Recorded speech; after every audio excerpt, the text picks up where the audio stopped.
Today is Wednesday, May 17th, and we're pleased today to be honoring Dr. Pamela Anderson as the 2017 Pewaukee High School Alumni of the Year. Dr. Anderson will be speaking with a variety of classes today at Pewaukee High School, and tonight at our annual honors banquet, she will be recognized as our Alum of the Year. I was the second class that went through this as a new building, so this was a long time ago. Dr. Anderson's going to give you her experiences, so thanks for being a good audience. Yeah. Hi. I am really happy to be here. And actually, this is an incredible honor. Out of all of the people who have walked out of these doors to be named an Alumni of the Year, I'm really honored. But what really got me jazzed is when I found out I was going to get to come back and spend the day engaging with you guys. So that makes this meaningful. In '73, the big conversation that everybody was having was on the population explosion. The population was just taking off, and people were truly terrified that we were going to go into a global famine. So I spent my freshman year exploring, well, okay, is this something to work on? So in my junior year, I actually went for the first time into Latin America, to Costa Rica, as part of the Associated Colleges of the Midwest. So I was with 24 kids from liberal colleges in the Midwest. We were 6 weeks in the capital in San Jose, learning Spanish and history and geography and culture. It was great. And then we were let loose and we went all over the country doing field studies. And I was doing something really specialized on photosynthesis, which was supposed to increase crop productivity. And after that, I spent 3 months living on an experimental farm out in the jungle, which was amazing. And that's when I fell in love with Latin America, and I said, yeah, this is what I want to do. I want to work on hunger, and I want to work on food security. Incredible amount of connections that she was able to make for us today. Our first semester class is an American government class, and we work with students in regards to the branches of government and how it works currently. So she was able to make great connections to her work with the administration. And then second semester class, comparative government class, is an opportunity to study globally other countries and different types of government, but also our main focus has been global issues.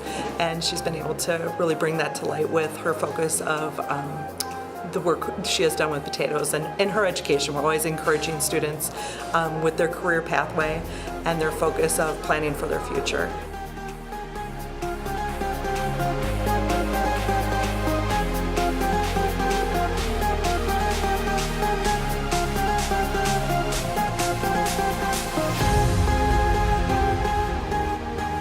Up there's the fire room, which would have been where the seats were. Exactly.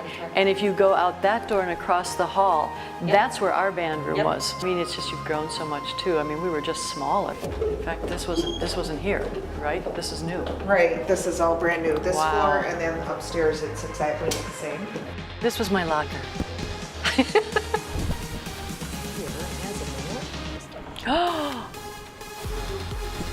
Oh, this must be the spring play, isn't it?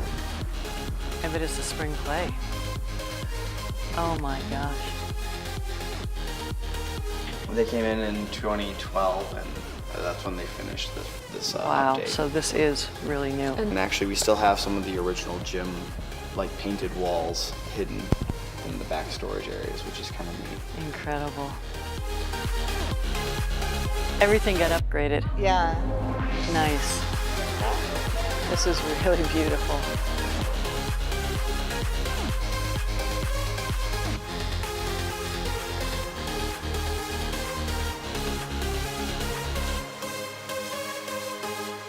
For Dr. Anderson's third speech today, she's going to be addressing 3 different classes, AP Economics, a Pro-Start cooking class, and then AP Spanish as well. This is what these folks live like. Their houses, again, they have no water, no plumbing, no roads that go in and out. There is 20 to 35% of this high Indian area where you have child nutrition, and you can get as much as 70% of the child population that are stunted.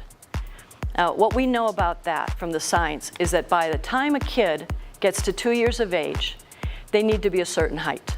So this little girl is going to be handicapped, in the sense that they will never realize their full physical and mental potential, which is just an incredible thing to think about. 70% of your population is never going to reach its full potential. And so you've got just extreme underdevelopment, and they live in this really vulnerable set of environments. They're harsh.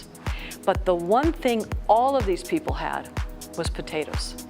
And so what we said is, let's find a way as an institute to actually use that asset. They were growing potatoes to eat, for their family to eat. They were subsistence farmers. And so what we decided to do was create this initiative called the Andean Potato Initiative and take a food chain approach. In other words, let's take them from subsistence farmers where they're only growing potatoes to feed their family to entrepreneurs, where they can grow more potatoes and actually earn some money for what they're growing and try and work their way out of poverty. For Dr. Anderson's fourth presentation, she'll be speaking to my U.S. history class, which is a study of United States history into the current, and things that she has life experience on will be very applicable to my students. They have these beautiful potatoes in the highlands. They're called Andean potatoes. These were all varieties they developed pre-Columbian, before the Spaniards ever got to the New World. And they're just incredible. So they started brainstorming about different products they could develop to try and sell into the market. One of the most interesting, when you cut these potatoes in half, they're just as beautiful inside as they are outside. And so we said, why don't we try and make potato chips out of these? And that's what the potato chips look like, made from these Andean potatoes.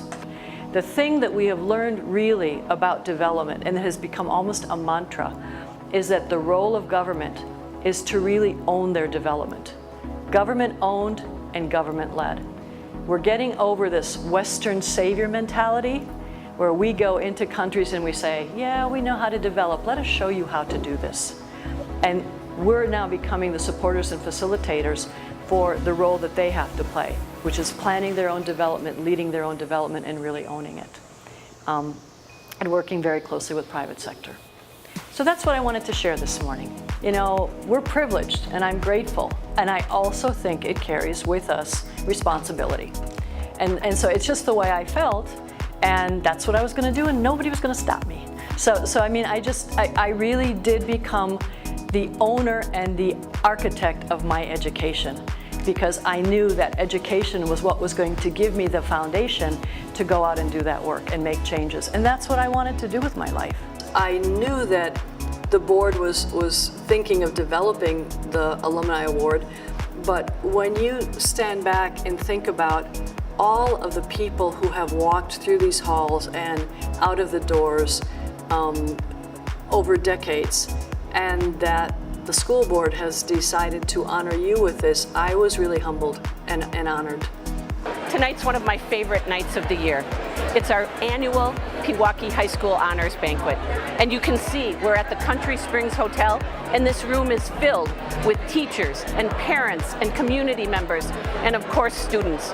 We're honoring our students for their great work in the name of our mission. But tonight is even more special, because tonight we've merged this event with our recognition for our Alumnus of the Year, Dr. Pamela Anderson. I heard her speak today. She's inspiring and such a credit to our school district, but more than that, a role model to our students. So I'm thrilled tonight that we can celebrate Dr. Anderson's accomplishments along with our students. What a great night. It's my deep honor and privilege to award the 2016-2017 Alumni of the Year award to my friend Pamela Anderson.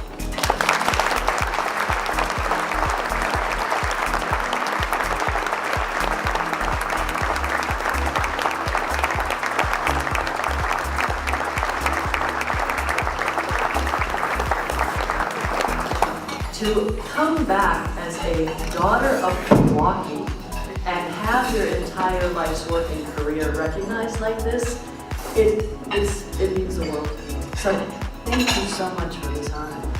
I got to spend the day teaching with 7 different classes, and then I got a tour around the new facilities.